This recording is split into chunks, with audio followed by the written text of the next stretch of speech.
పితృదేవతలకు తద్దినాలు పెట్టకపోతే దానివల్ల ఏమవుతుంది? విప్రపాదోదక కర్ధమాని నవేద శాస్త్ర ధ్వని గర్జితాని స్వాహా స్వధాకార వివర్జితాని శ్మశాన తుల్యాని గృహాణి తాని.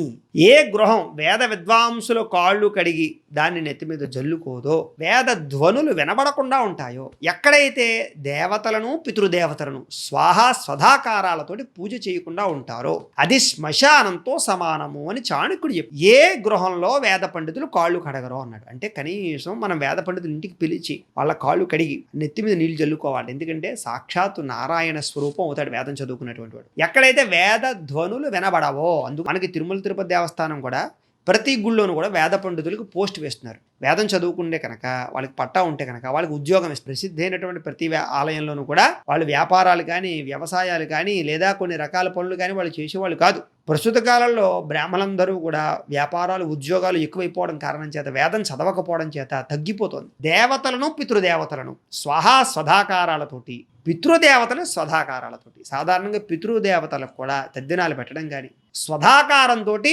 మనం అగ్నిహోత్రంలో పితృదేవతలకి మనం స్వధాకారంతో ఆ ఆహుతులు సమర్పిస్తూ ఉంటాం. అలాగే పితృదేవతలు స్వధాయ నమ స్వాహ అంటాం. అంటే స్వధ అంటే కనుక పితృదేవతలకు వెళుతుంది అని. దేవతల్ని కూడా అర్చన ప్రతిరోజు చేయాలి మనం. అలాగే దేవతలను పూజించాలి, పితృదేవతలను పూజించాలి. ఇది కనుక జరగకపోతే ఇంట్లో అది శ్మశానంతో సమానం అన్నారు. ప్రతి సంవత్సరం కూడా మన పితృదేవతలకు తద్దినాలు పెట్టాలి. ఇంట్లో తద్దినాలు మానేయడం, తద్దినాలు కూడా మొక్కుబుళ్ళుగా పెట్టడం అది కూడా మానేసి మనకి చాణక్యుడు ఎంత అద్భుతంగా చెప్పాడు ఈ విషయాన్ని చూడండి.